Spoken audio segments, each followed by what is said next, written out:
Our mission today is pretty laser-focused. We're not just analyzing content. We are dissecting a really high-stakes business strategy.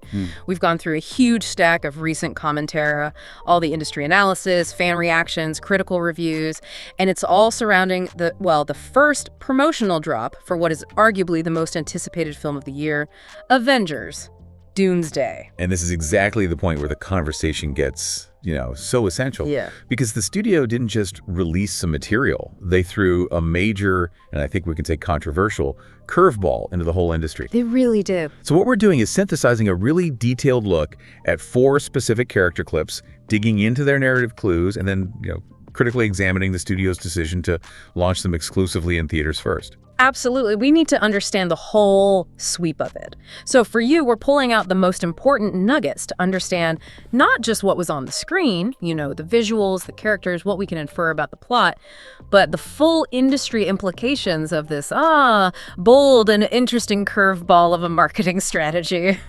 And we're sitting here in January 2026. The movie is slated for the end of the year. Right. So the countdown has officially begun, and the studio is making sure we all know it. Well, that countdown timing is the first kind of fascinating piece of this whole puzzle. The commentary immediately jumped on the fact that they're measuring the wait not in months, but specifically in less than 50 weeks. I saw that. Now, that little detail, measuring this huge year-long wait in the smallest possible unit, it was instantly called out as a classic high-pressure tactic. It's like the entertainment version of a parent telling their kid only 350 more sleeps till Christmas. I love that parent move analogy. It's so true. It feels like they're trying to rationalize this enormous time commitment and just keep that anticipation simmering, week by week. Yep. But it also really highlights the, aggressive nature of this marketing cycle by dropping clips that are this foundational almost a full year out. 6 entertainment conversation from the get-go. It signals massive confidence in the product, for sure. But maybe also a little bit of desperation to sort of stabilize the narrative around their whole cinematic universe right now. That duality is the key, I think. High confidence because they know they have these legacy characters to deliver the goods, and maybe a touch of desperation because they really need to wash away the memory of some recent theatrical disappointments. Good point. But to pull off a campaign that lasts a whole year, Yeah. that initial content has to be absolutely explosive. So let's start with what they actually showed us. We're diving right into section 1, the Doomsday teasers content, clues, and critiques. So the strategy itself was the first thing everyone was talking about, even before the content. The studio released these 4 character-focused promotional clips, but initially they were exclusively in cinemas. Right, running specifically ahead of the screenings for Avatar, Yeah. Fire and Ash. A pretty big movie to attach to. It was a very clear exclusivity play. The goal, on the surface, was to reward the theatrical experience. Create that I was there prestige for people who went to see Avatar. But more cynically. More cynically, as a lot of analysts pointed out, it was leveraging the massive box office power of a guaranteed hit Avatar to promote their next massive event. So they're essentially making you pay twice for the privilege of being marketed to. And the timing, as we said, puts this conversation almost 50 weeks out from release. That's a huge window.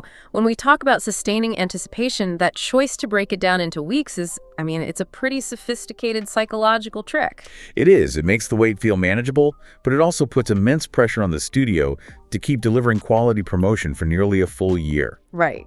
And the immediate critical response honed in on exactly that point.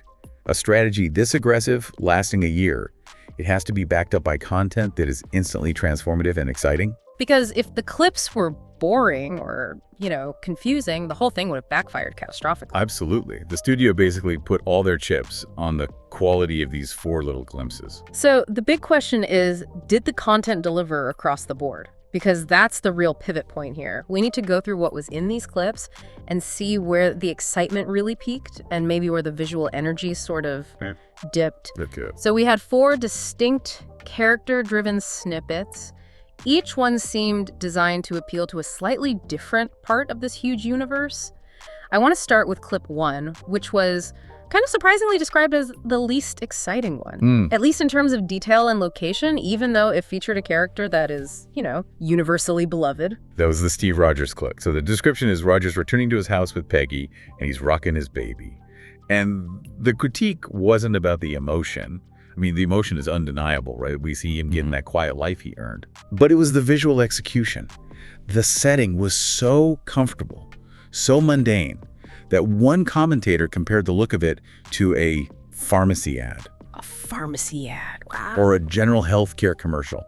It just lacked that immediate high-stakes tension that you expect from a movie with Doomsday in the title. But hang on, isn't the mundanity of the pharmacy ad exactly the point? How so? Well, if the clip had been some big action sequence, we wouldn't feel the weight of what he's about to lose.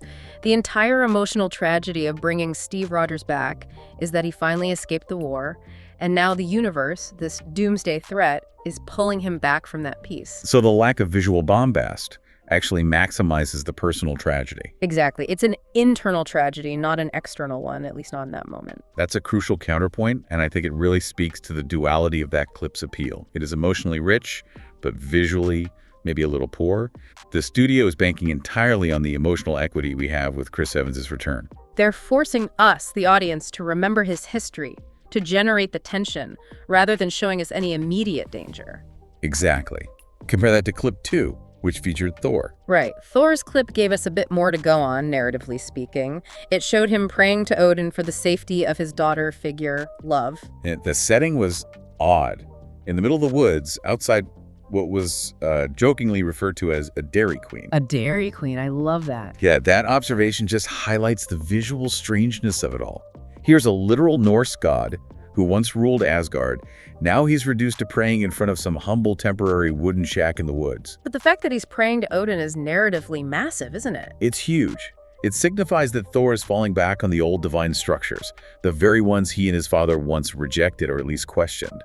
It suggests a fundamental desperation. He's trying to appeal to this lost paternal force for the sake of his adoptive daughter. It adds this really deep layer of tragic responsibility to his whole character arc. It does. But look, if those two clips were the warm-up act, then clip 3, the X-Men clip, was the atom bomb.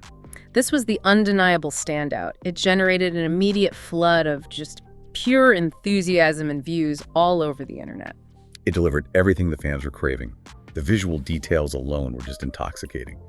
You see the damaged X-Mansion, which right away signals the battle is already here. The stakes are at maximum capacity from frame one. And then inside, you have that truly brilliant character moment, Professor Charles Xavier and Magneto playing chess and discussing death. That scene instantly grounds the massive scope. These two characters are the foundational philosophical pillars of the entire mutant universe. And pairing them up, having them discuss mortality while the world literally ends around them. I saw one commentary liken it to Gogo and Didi up there, referencing Waiting for Godot. Exactly. And it's a brilliant dramatic parallel. Gogo and Didi are two characters eternally bound by waiting, talking about philosophy and existence in this desolate landscape.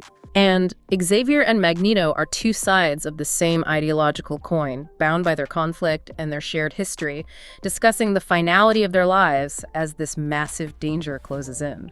The sources all stressed how important it was to see these two together, to see the contrast between Magneto's, wild, destructive past and his current state, and the detail that Magneto is barely alive, possibly needing a harness. Oh, that adds so much weight to his presence. He's a ghost of his former self, brought back for one last contemplative moment. And while that dialogue is heavy, the action outside was described as just breathtaking.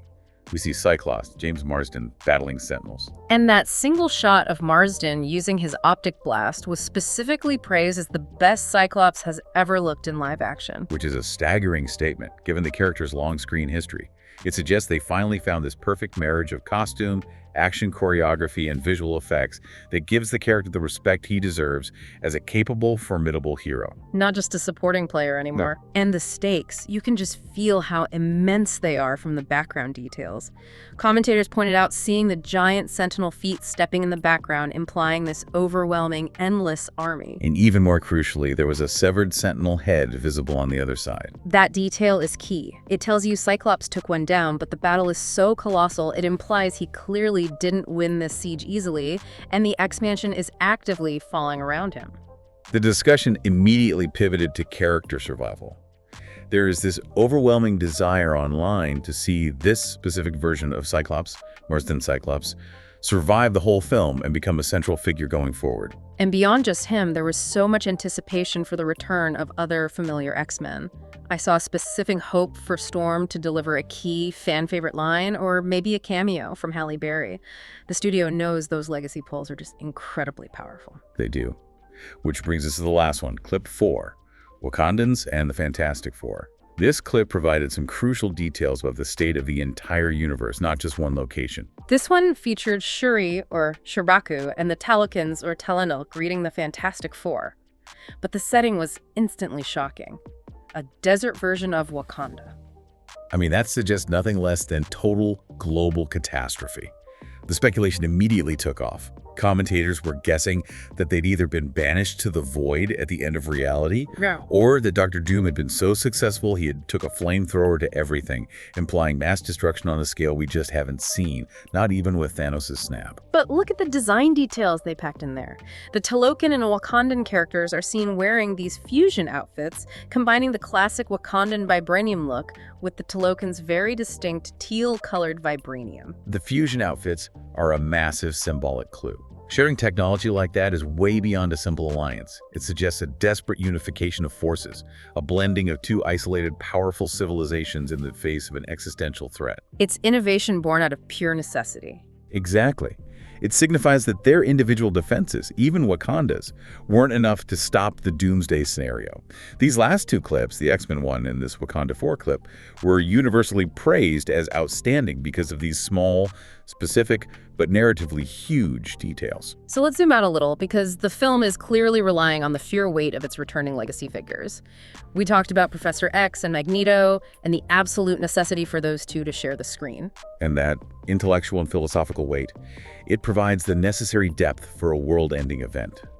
When you see two characters like that, one the symbol of measured hope, the other the symbol of militant survival, sitting down to discuss death while the world burns, it grounds all that chaos in profound consequence. And Magneto's physical frailty, the harness, just reinforces that this is the final, desperate act of a dying generation of heroes. Which feeds directly into the certainty of character deaths.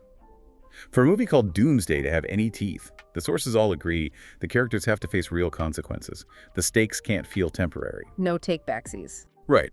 And the speculation is already pointing to characters like Beast dying early on in the battle against the Sentinels. Beast is a beloved, long-standing X-Men intellectual. So if the studio uses him for an immediate, tragic sacrifice against this overwhelming force, it signals that even the legacy characters, the ones we're most excited to see again, won't necessarily survive the opening fight. And that kind of emotional trauma grounds the X-Men's involvement in genuine tragedy. But then you have the Steve Rogers dilemma. Okay, we acknowledged his clip was visually a bit underwhelming, but the anticipation for Chris Evans' return is just undeniable. The emotional core lies in that personal cost. The hosts noted the palpable sadness of pulling him back from the retired domestic life he had escaped to at the end of Endgame. And that choice adds a really powerful layer of personal stakes. He wasn't pulled back to save the world. He was pulled back because the universe collapsed right onto his doorstep. It's an effective emotional anchor, even if the scene itself looks like a quiet morning at home. Yeah, the audience is supposed to feel angry that this character, who earned his peace, is being forced to give it up. But it highlights a strange reality for this team-up. We have to address the makeup of the returning heroes, specifically the missing original Avengers. The irony, as a lot of the commentary pointed out, is that only Steve Rogers and Thor are prominently featured from the original lineup in these first clips. The total absence of key figures like Hulk and Hawkeye was noted with some very dark humor. Yeah, the suggestion being they're either dead or gone or turned into Dr. Doom, just to account for why they're not there. Which underscores how dramatically the core team has just dissolved since Endgame. This film isn't relying on that same tight-knit unit. It's relying on multiverse versions, legacy returns, and new team-ups, Wakanda, Fantastic Four, X-Men. This fundamentally changes the emotional contract with the audience. The legacy characters are the connective tissue. They're the bridge from the old saga to this new, wildly complex multiverse narrative. It's a strategic calculation. It has to be. You get the universal excitement from the familiar faces, Rogers, Thor, Professor X, while you're simultaneously launching the next 5 years of storylines with characters like Shuri, the Fantastic Four, and Cyclops. So the content clearly delivered the goods, especially with those high-impact clips. But now we have to ask, How much did the method of delivery undercut the power of that content? That's the big question. This is where the commentary really shifted from, breathless excitement to genuine industry grievance. The decision to debut these 4 clips exclusively in cinemas created a massive wave of backlash. It really did. The central, unavoidable criticism was that the studio was forcing viewers to buy a ticket to Avatar, Fire and Ash, just to see promotional content for a different movie. This tactic was almost universally criticized as weird and just disgusting. Yeah. The fundamental issue, according to the sources, is that you're conflating promotion with product. Marketing material is supposed to entice you to buy a ticket for a future film. It shouldn't require you to buy an expensive ticket for a current film. The studio basically put a $15 marketing tax on their most dedicated fans. It just furthers this dangerous idea that people should actively pay for the privilege of seeing a commercial. And the timing, the 6-day delay between the cinema debut and the public online release, that just compounded the problem. It created what one source accurately called a gatekeepery tiered process. Yeah, that's a good way to put it. Instead of this massive simultaneous global moment, a shared celebratory release that maximizes buzz, the conversation was fragmented, it was unequal, and it was just frustrating for almost a whole week. The studio deprived itself of the potential viral explosion a global drop would have created. And it's important to remember the financial context here. Avatar. Fire and Ash did not need the boost. It was already a guaranteed theatrical monster. By delaying the Doomsday clips, the studio risked alienating their most dedicated fans. The very fans who provide the most powerful, authentic, word-of-mouth marketing, which is crucial for a film of this scale. So what was the alternative? I mean, if they were so determined to reward the theatrical experience, there had to be a better way. The analysts suggested a clear, proven alternative, citing the model that Christopher Nolan has established for his big event films, like The Odyssey. Okay, so that model is kind of the gold standard for premium theatrical promotion, and it relies on a very simple distinction. A very simple one. The Odyssey released its main trailer publicly, early, and globally to maximize its reach. But then, it offered a special premium experience only in theaters. A 4 to 6 minute high-impact scene from the movie itself. Not the promotional clip. Not the trailer. An actual piece of the film. Content you couldn't get anywhere else. That's the key difference. If you pay extra or make the effort to go to the theater, you get an actual slice of the movie. So the studio's mistake was making the premium item the marketing designed to sell the film.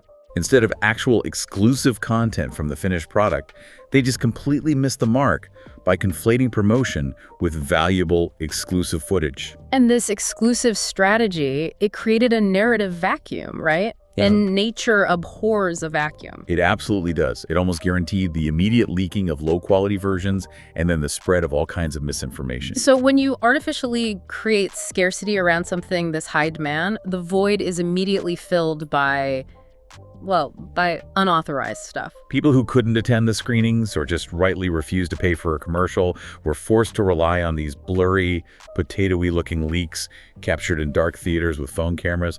The quality was terrible. But the desire for the content was so high that they had no choice. And what's worse than the low-quality stills was the spread of just outright fabricated information. This vacuum was quickly filled with bogus AI versions of the clips or these false narratives that contained things that were never even in the real material. Which just complicates the marketing message, because now the studio has to spend time and resources correcting misinformation instead of just amplifying the real hype. And the studio's official policy on this was actually pretty nuanced, and the sources noted the calculation behind it. They understood that news outlets and influencers would inevitably describe the content or use the widely circulated stills. They accepted that level of discourse. Right. What they strictly opposed, though, was the leaking of full video or audio footage, or the aggressive spread of false inflammatory narratives. This really highlights the essential role that informational broadcasts, like this one, played during that 6-day exclusivity gap. The hosts of these platforms saw their work, describing the clips accurately, showing verified stills, analyzing the genuine details as necessary to equalize the playing field. It was a necessary countermeasure. If the studio chooses to gatekeep the high-quality verified content, then commentators have a responsibility to inform the audience about the actual details at the same time. It reduces the reliance on those bad leaks and discourages the spread of fabrications. So the studio basically handed over narrative control to secondary commentary for a week. Yep, forcing others to clean up the mess caused by their own gatekeeping policy. This complexity of content delivery, it leads us directly to the core issue of the modern blockbuster, the homework problem. Who is this movie for, and how much prerequisite knowledge do you need to actually enjoy it? That's the big one. The commentary discussed two fundamentally different audience groups this film has to satisfy. Okay, so group one. Group one is the dedicated, devoted fan. The viewer who has seen everything. Loki, WandaVision, Thunderbolts. Every Phase 5 and 6 film probably reads the comics. And group two. Group two is the vast casual viewer base, the one the studio absolutely needs for a billion-dollar success. This is the person who hasn't seen a movie since Endgame and maybe only remembers the original 6 Avengers and the X-Men films from the 2000s. And the big concern is the sheer confusion factor for that casual viewer. They're going to be immediately overwhelmed by new characters and really complex narrative threads. I mean, take Sentry, for example. The Sentry character, introduced in Thunderbolts. He's not just a new hero. He is an impossibly powerful wild card with one of the most abstract and frankly confusing power sets imaginable. How is he described in the analysis? As a man who can make people see darkness and die a million times by forcing his opponents to experience the void. Okay, so to the devoted fan, Sentry represents this terrifying escalation of threats. The literal darkness he embodies is a conceptual horror designed to raise the stakes beyond just, physical threats. Right. But to the casual audience, he is a brand new character with wildly abstract powers who suddenly seems central to an Avengers event. They won't understand his internal conflict or why his presence even matters. And then you have the complexity of the X-Men timeline. Even after Deadpool and Wolverine, the rules of the multiverse are fluid and messy at best. Casual viewers will struggle to understand why this specific version of Cyclops is here, or how Professor X and Magneto can still exist in their current forms, given their various canonical histories and soft reboots. Which is why the reliance on legacy characters becomes the studio's absolute safety net. It's a completely calculated strategic move. The deliberate use of Steve Rogers, Thor, and the original X-Men cast characters everyone remembers from the older installments, that acts as the accessible on-ramp for the casual audience. So if you didn't see Thunderbolts, you still remember Captain America. Exactly. If you don't understand the new multiverse timeline, you still recognize Professor X and Magneto talking philosophy. That familiarity is what's designed to draw in the audience that showed up for Endgame and felt comfortable with the original saga. The studio is counting on nostalgia and universal recognition to make Doomsday feel instantly more accessible than recent films like Fantastic Four: First Steps. A film that relied way too heavily on deep universe knowledge, and as a result, failed to capture the public imagination in the same way. But here's the tightrope they have to walk. If they rely too heavily on the legacy side, it fundamentally dilutes the narrative stakes and the importance of the new characters they spent the last 5 years introducing. The balance has to be perfect. They have to ensure the return of the old guard amplifies, rather than overshadows, the new direction. Well, it's clear that Doomsday, bringing together Wakandans, Talokans, the Fantastic Four, the X-Men, and the surviving Avengers, is designed to be the absolute center of the 2026 cinematic landscape. So let's shift our view and analyze where it stands relative to its expected competition and the wider industry performance.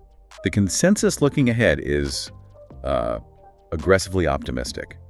The year 2026 is projected to see upwards of $7 billion movies. 7.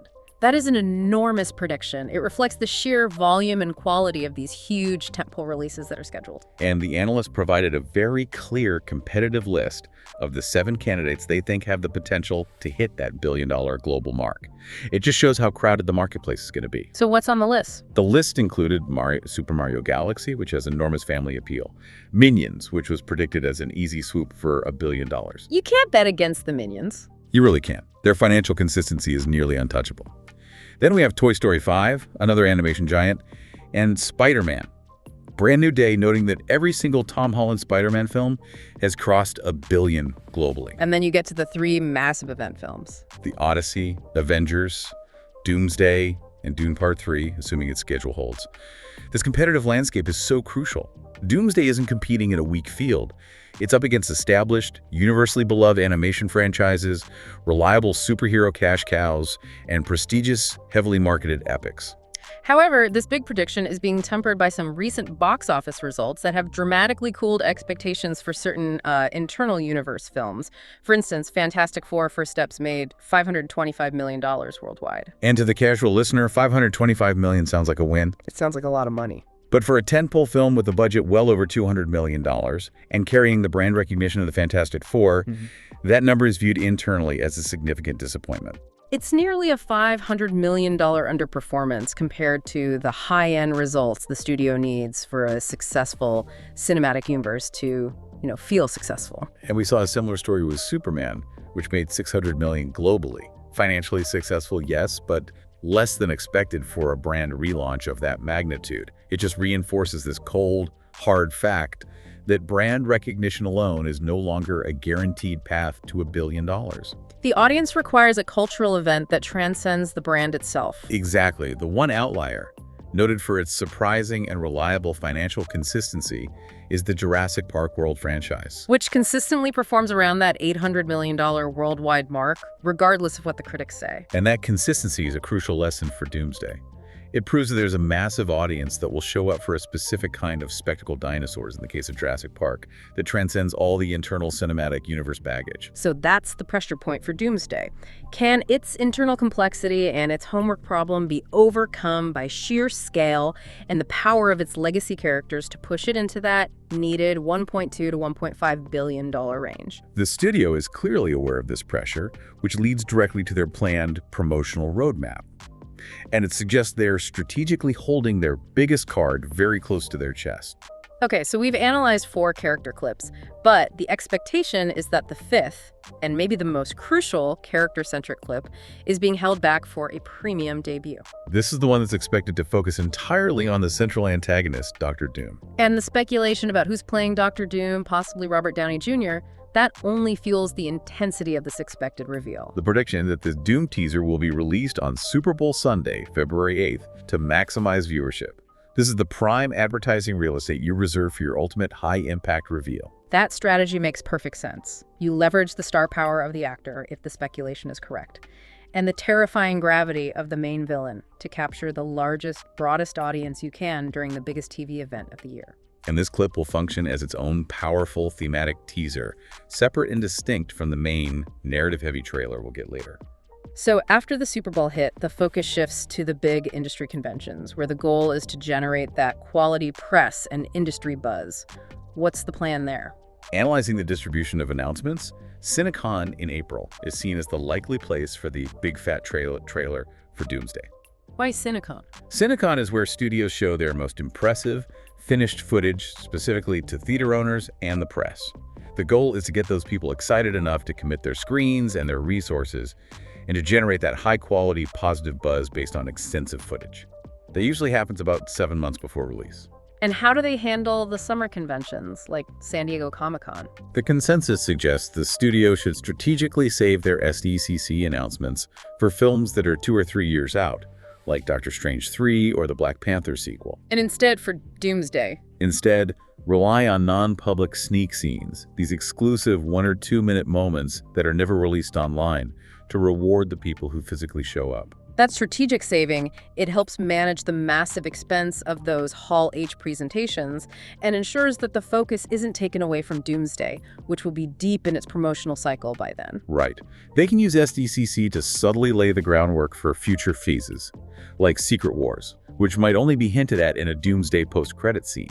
It avoids confusing the market with too many high-priority projects at once. And finally, there's the D23 Expo in Anaheim. The analysis points to this being the expected venue for streaming and animation content, like Vision Quest and Wonder Man. Yes, those events are specifically engineered to target the dedicated streaming and IP audience, so they're a much better fit for the smaller tier non-theatrical releases. So the overall promotional strategy is clearly compartmentalized. Big theatrical events get the Super Bowl and CinemaCon treatment to maximize global press, while streaming projects get the D23 platform. It's a high level of strategic planning, and it shows how much is riding on this film. But that pressure cooker environment, combined with some recent fan disappointment, it leads us to a really fascinating discussion about audience psychology and how dissatisfaction manifests online. We have to talk about what the commentary dubbed Internet Conformity Gate. This is the analysis of the intense, non-factual internet drama and mass delusion that surrounds major media franchises. It's a compelling psychological study of modern fandom. It centers on the intense online belief that a hidden 9th episode or a secret 5th season of Stranger Things existed, despite all evidence to the contrary. And this mass delusion was driven by a generalized feeling of being disillusioned after a finale comes, coupled with what people perceived as narrative inconsistencies. People were exhausted by the information overload and felt cheated by the ending. So they retreated to the internet and actively tried to will a better ending into existence. The consensus among the analysts is that this stems from a profound desire for narrative agency and control when the content fails to satisfy them. And the precedent for this specific delusion was linked directly to prior successful fan movements. Specifically, the successful campaign for the SN cut, and the related wish that The Rise of Skywalker had a J.J. Abrams cut. So fans witnessed one victory, the successful release of a director's footage, and they believed they could repeat that process indefinitely, regardless of whether the footage actually existed. And this is where the expert insight is crucial. The delusion is not based in reality. For a whole hidden episode or season to exist, there would need to be paperwork, agents would need to get paid, actors would have contracts, everyone involved would know about it. It's just not feasible. But the difference in the successful Snyder Cut case was that the director had publicly stated he had other shots and had been forced to leave the project. The footage existed, and the director wanted to release it. Right. In the case of the Stranger Things or Game of Thrones disappointment, the belief is rooted purely in wish fulfillment that's disguised as investigation. This phenomenon just highlights how easily dedicated, exhausted viewers can fall prey to mass denial when media fails to satisfy them. It's the audience trying to exert control over content that disappointed them, inventing a better ending, and then convincing others that the corporate entity is hiding it. And that connects directly back to the pressure on Doomsday. If this film, despite all the legacy characters and all the scale, fails to deliver a satisfying, definitive conclusion to its saga, we might see the exact same phenomenon emerge. Fans will immediately believe a real, superior version of the ending exists somewhere in a vault, fueling months of non-factual internet drama. The central lesson, therefore, for the studio, regardless of their aggressive marketing, is this. Delivering a great, satisfying movie is the single most important marketing tool they have. If the movie is great, no one cares about the exclusivity window for the promotional clips. But if the movie disappoints, every single misstep, including gatekeeping the trailer, becomes part of the audience's grievance. Exactly. That is the perfect encapsulation of this whole deep dive. We started by dissecting 4 exclusive promotional clips designed to kick off a year-long marketing blitz. But what we've really analyzed is the dissolving line between event television, streaming content, and the theatrical experience. The industry is fiercely competitive, and the stakes are just impossibly high. Doomsday is relying on maximum scale and the power of its legacy characters, Steve Rogers, Thor, Professor X, Magneto, Cyclops, to attract that crucial casual viewer and make sure they skip the homework problem. But its controversial marketing strategy alienated the core devoted fan base for a full week by imposing this unnecessary paid barrier to entry. So what does this all mean for the big picture, especially as we look at the crowded landscape of 2026? We have a film banking everything on maximum scale and legacy returns using an aggressive, exclusive marketing strategy that drew immediate backlash. This raises an important and I think provocative question for you to consider. If Avengers Doomsday relies so heavily on familiar legacy characters to bring in the casual audience, and its controversial marketing strategy alienated devoted fans for a week, will the focus on sheer scale be enough to guarantee its predicted success?